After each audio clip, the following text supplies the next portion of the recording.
Titles are a very important part of your song. It can actually make or break your song. And if you're anything like me, then I know that at times coming up with a title can be as easy as a snap. But most of the time, there's just that ring or that something that is missing from the titles that we come up with, which will define the experience and message in your song. And it can make or break, not just in the way of curiosity or interest. Would people actually listen to a song titled a certain way? Not just that, but initial impression will be communicated or encapsulated by your title. KK, comms specialist, author of Genuine Songwriting Voice, and vocalist of Calle Teresa. And here are the things that you need to think about when you're thinking about titles. First and foremost is that titles set the expectations for the listeners. But this also means that what the listener expects is up to you.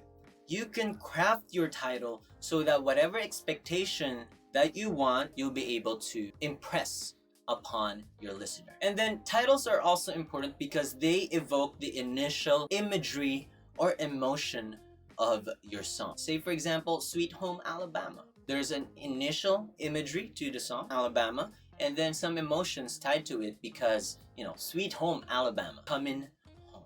So what should you remember in order to hit these 2 points, setting the expectation of the listener, evoking imagery, and having them actually be curious enough to listen to the song? What do you need to remember? First is, you can reference a real life object, event, place, situation, personality, what have you. Real world, because this puts your song in the real world, whether or not the audience knows about that particular object that you're referring to. Like Sweet Home Alabama, or Billie Jean, or J. Cole's album Forest Hills Drive, or maybe Eraserhead's Dr. Sixto Antonio. Now, most of them are places, but obviously you can reference objects like the locket your mom gave.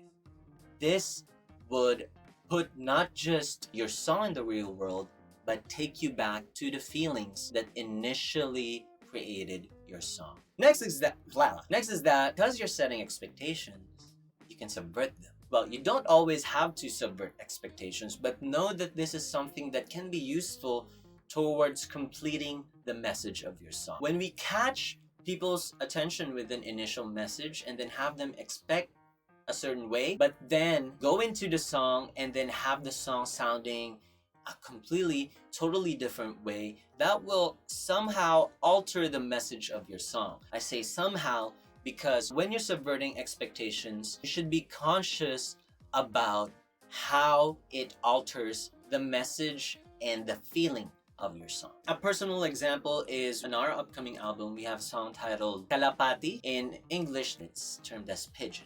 This song is a kind of thrash punk-ish sounding song that really hits hard with a lot of in-your-face vocals.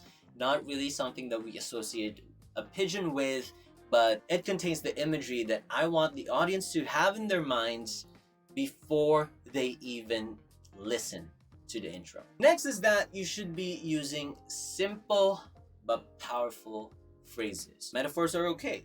It's okay to use metaphors, but your metaphorical structure should be simple enough so that people can easily grasp the intention, substance, imagery that you want them to understand from your title. You can go for the not so obvious ones, but at the end of the day, there should be a circle, right? And the circle should be complete, and your title will be the aspect that completes that circle. Unless you're going for confusion or mystery or subverting expectations or trying to create a unique interest, then it would be best to just use simple phrases. Next is that if your title doesn't communicate any emotional, spiritual, or personal message that the audience can grab onto and relate to their own lives, then it's not going to be enticing enough for them to actually listen to.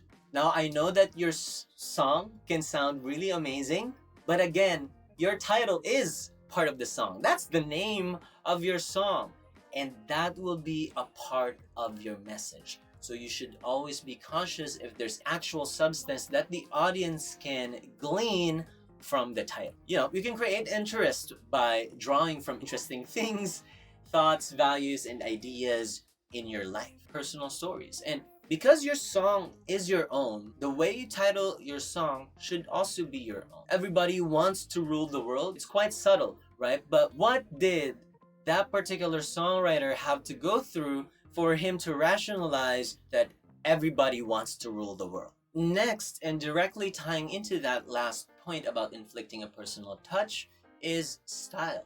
You should have a style or a particular way that you craft your titles. Say for example, Panic at the Disco, right? They have these long, weird titles.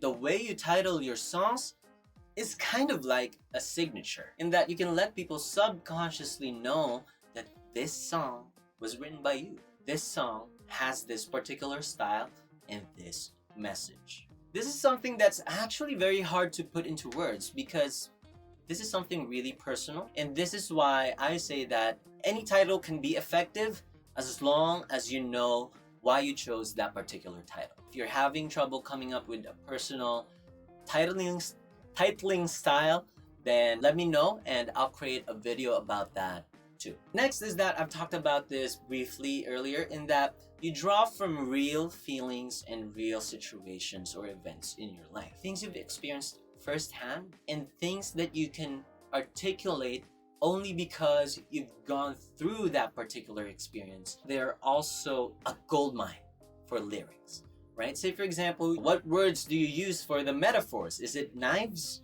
or swords? Life or death? Love or apathy? Where are you in that spectrum? Whatever these values or experiences are, they must show up in your title.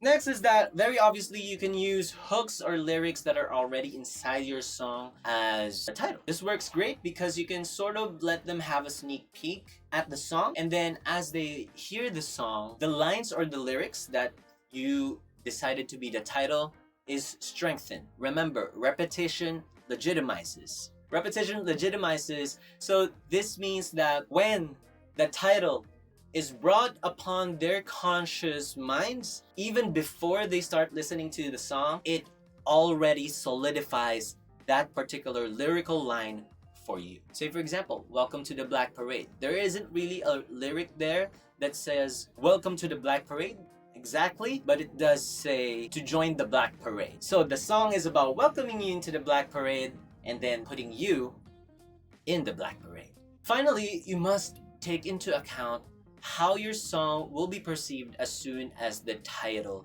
is read. It's one thing to prepare and set an expectation, but you have to remember that you do not have control over the minds of people, and they will have different takes.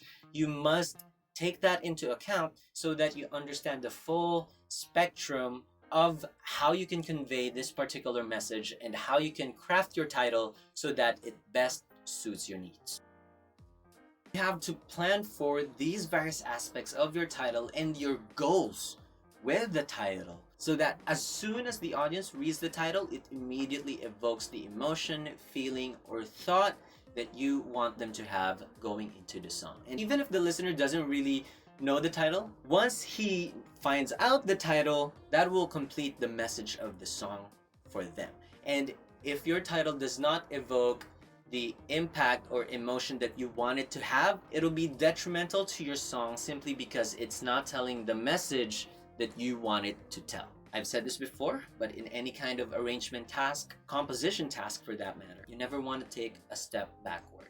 It goes the same with titles. And that's it. Thank you so much for watching this video. I hope that it helped you gain a lot more insight into how we can write our titles. If you want very specific tutorials on this or very specific tips and tricks, leave a comment down below and we'll see what we can do about that. And also, by the way, if you want to support this channel so that I can provide better, more awesome content and better video quality, buy me a coffee. That will also go into the editing and publishing costs of the book. So, thank you in advance. $1 goes far. Is that how they say that? A far dollar is go. Okay. Genuine Songwriting Voice is available now for pre-order. You can check out the links below. That's it. Take care. Thumbs the like.